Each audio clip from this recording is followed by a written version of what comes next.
What's the latest in the Israel-Hamas war? The IDF has begun its early implementation of a ground invasion into southern Lebanon, with reports that the Lebanese military has pulled back and evacuated north of the border.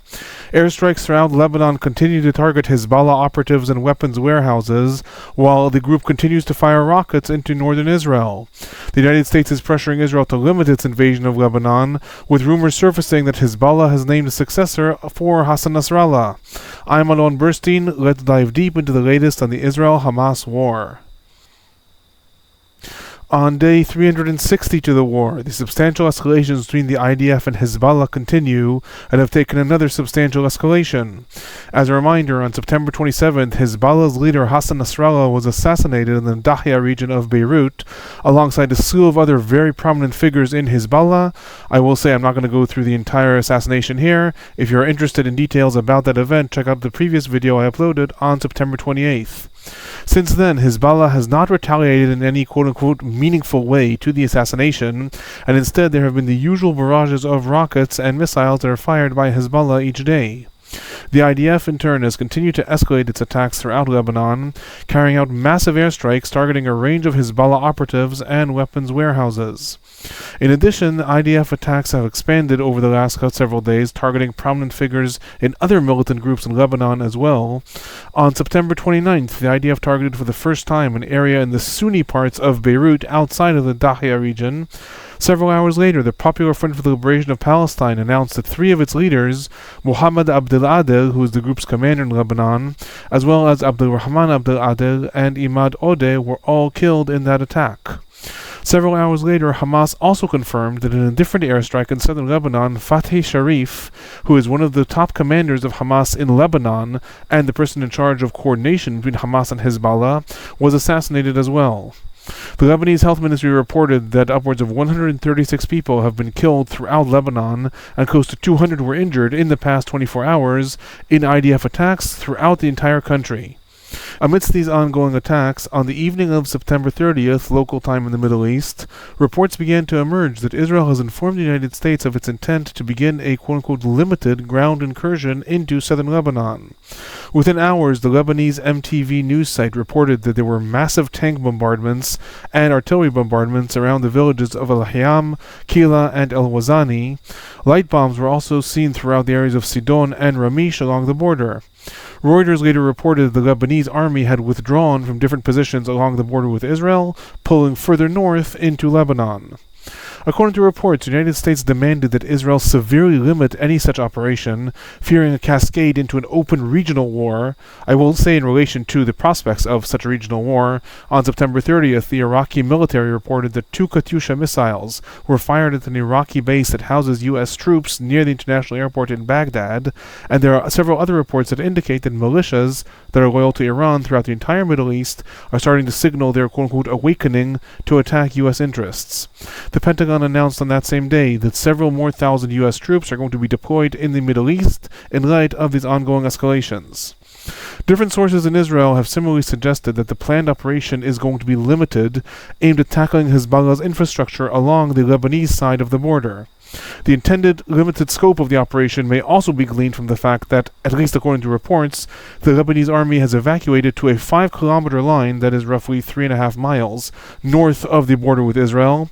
This may be significant since in the previous major IDF invasion of Lebanon in 2006, following a flare-up with Hezbollah, the Lebanese military was given early warning signs by the IDF via other channels, usually the United Nations, to withdraw from certain positions, allowing them to stay out of the crossfire.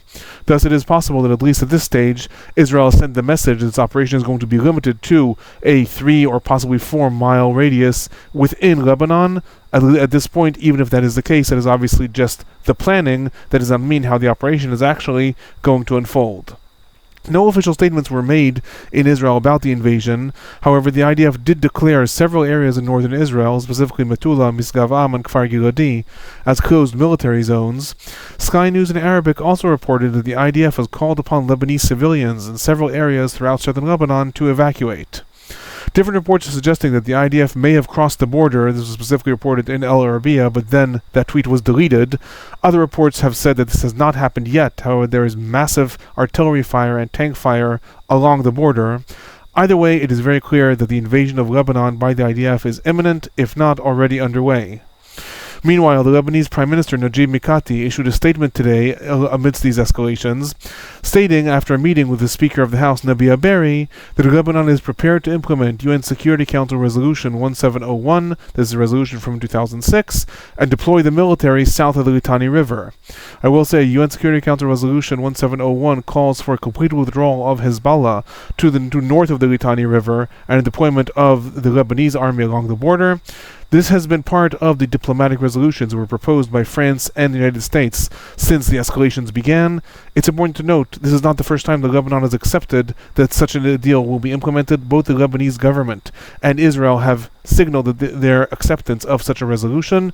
However, Hezbollah has yet to ever agree to any such withdrawal north of the Litani River, and also the fact that Lebanese Prime Minister Najib Mikati issued that statement today does not mean that Hezbollah has agreed to that. Hezbollah did not put out any such statements. In terms of how things may develop with regards to this impending invasion of southern Lebanon, it's important to note that despite the massive waves of attacks and blows that Hezbollah has suffered, the forces are far from depleted, and neither is Hezbollah's weapons arsenal. According to varying both IDF and Hezbollah reports, the movement has lost between 500, 1,000, some estimates say 2,000 operatives, and another 1,500, 2,000 are possibly been injured in the different pager attacks and other operations. However, while that is substantial for the group, it was estimated prior to the war that Hezbollah commands between 30,000 and 50,000 personnel throughout Lebanon and possibly in Syria as well. Thus, while the movement has suffered a lot of blows to its personnel and a lot of them have scattered, the movement has far from lost all of its fighting power.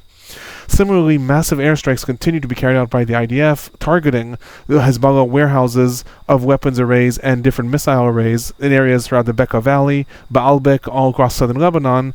Nonetheless, while estimates are also suggesting that the movement has lost the majority of its mid-range rockets and missiles, I again remind people, prior to the war, it was estimated that Hezbollah has between 130,000, 150,000 rockets and missiles spread throughout Lebanon, and they've also been constantly resupplied by Iran and other militias. Thus, while the movement has fired upwards of 7, 8, 9,000 rockets towards Israel and may have lost the majority of its arsenal, nonetheless, it still has large capabilities to fire rockets and missiles towards Israel. Just on Monday, Hezbollah reported firing the Nur ballistic missile towards Israel for the first time. All I am saying is, while the movement has suffered a lot in the last several weeks, it has far from depleted all of its forces, and the IDF is likely to encounter a very harsh resistance if it does carry out an invasion, possibly further, into Lebanon. Hezbollah's leadership structure, however, has been severely curtailed in the last 10 to 14 days, more broadly also with assassinations throughout the last several months, and the movement's remaining leadership is right now attempting to reorganize itself, which is very likely the cause for the disarray and the absence of a unified and more substantial retaliation that Hezbollah has, surprisingly, not carried out. On September 29th, the Saudi Al-Hadath reported that Hezbollah has elected Hashem Safi ad-Din, the head of Hezbollah's Operations Council, as Nasrallah's replacement. I remind everyone that I suggested that either Safi ad-Din or Naim Qassem may be the replacements. Again, if you want to know more about those two figures, check out the last video from September 28th. However, these statements in Al-Hadath were later denied, and different officials stated that the decision has not yet been made by the movement's Shura Council. In a moment of analysis, I'm going to suggest that it is possible that Iran has signaled that it favors Hashem Safi ad-Din, who also has very strong ties to Iran, as the next leader, and that's why that was put out by the news agency. However, that the announcement has not yet officially been made, and the decision has not been officially taken by Hezbollah's Shura Council, which is why the reports were denied. Anyway, right now there is no official statement about who the next leader of Hezbollah is, but it is very clear that the movement is rushing to try to elect that new leader in order to possibly signal how the movement is going to continue and what's going to be its trajectory. In the last several days, Naim Qassem, who is the deputy leader of Hezbollah, also issued a statement and actually spoke to the cameras for the first time since Nasrallah's assassination. He mostly talked about the assassination, about the fact that the movement is not defeated and is going to continue. He did not explicitly mention what's going to be in terms of a ceasefire or where the trajectory is going to go. Likely, the movement is waiting for the official declaration of a new leader, and from then we'll be able to glean what is going to be the direction of this escalation. Alongside all this, while it's not the focus of the news cycle, the IDF has continued its operations in the Gaza Strip as well, and today it was reported that there were airstrikes carried out in Gaza City, targeting Hamas headquarters in the region. There are also reports of an airstrike that carried out in the Al-Nusayrat refugee camp, and active fighting was also reported in southern Gaza. Specifically, the Al-Qassam brigades reported targeting IDF tanks with Yasin 105 missiles. The IDF did not explicitly confirm this event. However, it did state that several soldiers were injured from anti-tank fire in southern Gaza, so likely that is related to that event.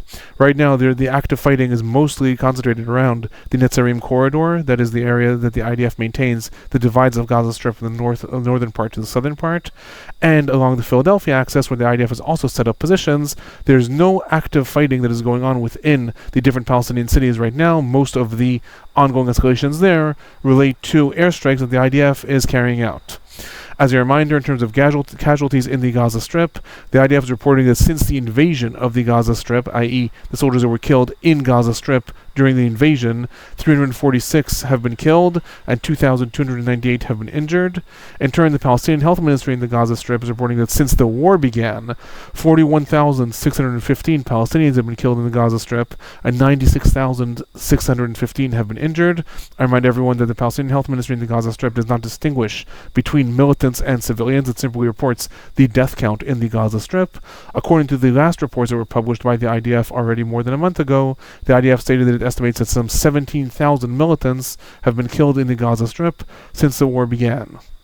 Those are my highlights from the past several days. If you find these reports informative, please do remember to hit that like button, subscribe, turn on notifications if you want to know when reports come out. Please do send them along to anyone you think might be interested in the war. If you have any questions or comments, feel free to leave them in the comment section below. I try to either answer them all in my next videos or to answer the comments directly.